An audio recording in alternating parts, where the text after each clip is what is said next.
well ahead of its time, according to Dr. Artemis Samopoulos, president of the Center for Genetics, Nutrition, and Health in Washington, D.C. One of the world's leading experts on the role of omega-3s in nutrition and their effect on health and weight management, she has studied nutrition science for over 40 years and considers Carl a true pioneer. He was a very brilliant person who had enormous powers of observation and understanding of his surroundings, I would say his whole environment. He understood the importance of human beings, their relation to food, particularly plant food, and the environment in which the plants grew. Carl was a rare combination of a fertile mind that knew the value of a hard day's work, often 17 or 18-hour days. He'd have to go out to the valley and harvest his alfalfa and haul it all the way back down again. And then you'd have to be up all night drying it and measuring it, and had to be just the right touch and feel. And then you have to grind it and extract it with the still. He did everything. He did absolutely everything. He kept up this pace for nearly 4 years. During one of his odd jobs working in a cement plant, Carl met another woman. He said it was one of the real strong loves of his life, and they were married, and she got pregnant, and she died, and the baby died in childbirth. And he told me that during that period he was almost ready to chuck it in, because he was in his mid-40s now, still didn't have a product that was acceptable, and now he'd lost the love of his life and a baby, and it was a very, very trying time for him emotionally. Back in Connecticut, an old friend, Evelyn Berg, heard that Carl was no longer married. She'd had a crush on him for years and decided to come out to California. She doted on him and began to support him in his dream. In 1931, he and Evelyn married.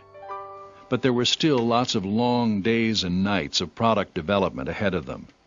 It took until 1934, 7 full years since his return from China, before Carl had something he could try to sell. His first product, which he simply called a food supplement, had 3 components: a plant concentrate, a chewable mineral tablet, and a fat-soluble oil product which was rich in vitamins A and E. And imagine trying to sell that through drugstores to people who've never heard of vitamins. It was a tough sell. Carl did much of his inventing by intuition, and he was very passionate about it. But in part because this excitable entrepreneur was not academically accredited, the outside world was more cautious. Carl was battling the image of an eccentric. Finally, he started giving his product away to friends. They'd say, "Thanks, Carl," and they'd put it on the shelf and forget about it. He'd come back a few months later and say, "Did you take those vitamin things?" And they'd say, "Well, haven't got around to it yet, Carl." And he said he rediscovered a basic marketing principle. He said, if I don't put value on these products, nobody else will either. And he determined what it cost him to make these products. He said, I will never give away another unit again. With most of his product tucked away in medicine cabinets, Carl estimated that his success rate was less than 1 in 100 people that he approached. But those who did buy noticed results with the product. Carl knew he was on the right track. In 1936, Carl and Evelyn had a boy, Sam, whom Carl adored. Soon they moved to Balboa Island, California, and into the corner of a boat storage shed. Here, he continued to try to perfect the product, working with fish oils, kelp, and other plants. He kept track of successes and failures in his diary. He said he made some awful messes in those early days as he attempted to do this. And I think he was pretty much the laughingstock of Balboa Island, because they knew about this crazy inventor who was making all these strange concoctions. He got everything into capsule form and had neighbors help fill them. Ed Richardson was one of those neighbors. His father owned the boat storage loft.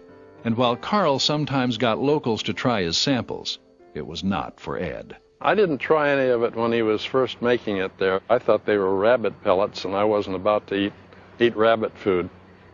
With sales minimal, Carl was still working odd jobs to support his family, and then doing his research at night. But trying to care for the new baby on a shoestring budget brought home some harsh realities to Evelyn. It wasn't enough just to love Carl. Well, I don't think he had much time at home. He was extremely focused. She knew that Carl had this dream and the vision, but it finally came down to she couldn't do it anymore. Unlike the breakup of his first marriage, this one was not acrimonious. It was all done with the best interests of baby Sam at heart.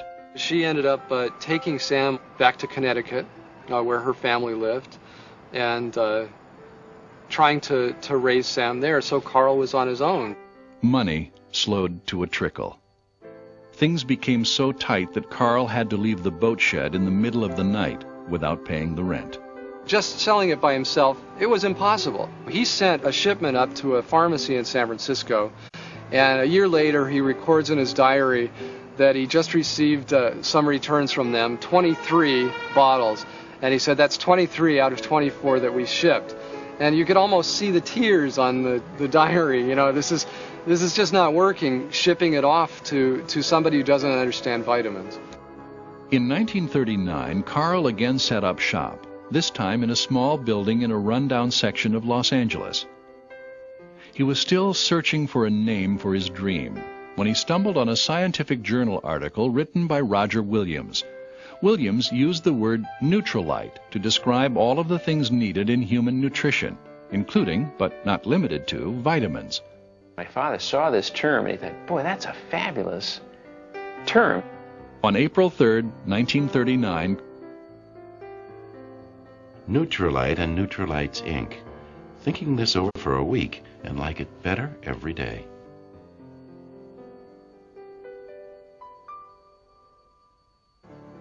While things were still tight, by 1941 Carl felt successful enough to ask for Sam to come back to California and live with him. Evelyn agreed. Carl and young Sam became partners. Not only did the boy help with the work, cleaning and filling bottles, he also began to learn about his father's passion for exploring the universe.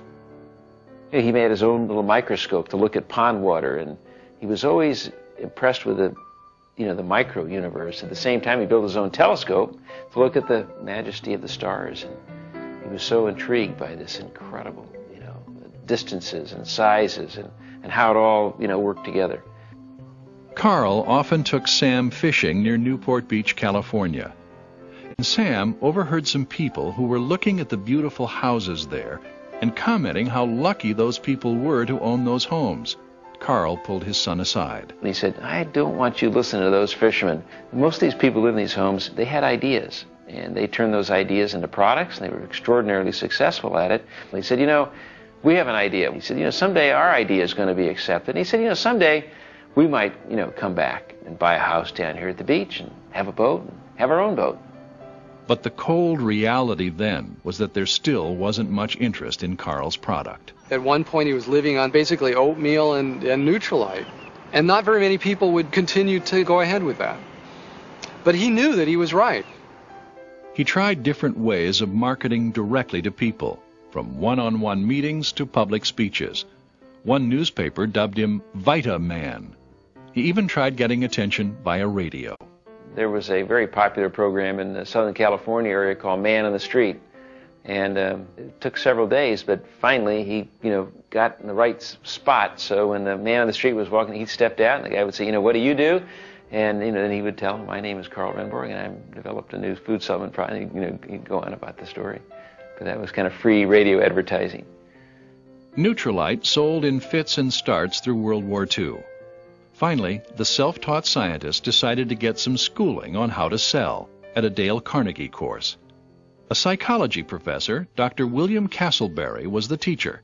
Carl became friends with him. And he got Castleberry to use the product. And Castleberry thought it was fabulous. And he really got excited about the product and its potential. Castleberry partnered with a super salesman that he knew named Lee Meitinger to create a sales company focusing on Nutrilite. Their concept was to modify a marketing plan based on the success of Sears and JCPenney, which rewarded sales managers for opening new stores by giving them a percentage of the business. The idea, which marked the birth of multi-level marketing, was to let successful distributors recruit other distributors, and everyone would share in the profits. So they got together with Carl and created this exclusive distributorship.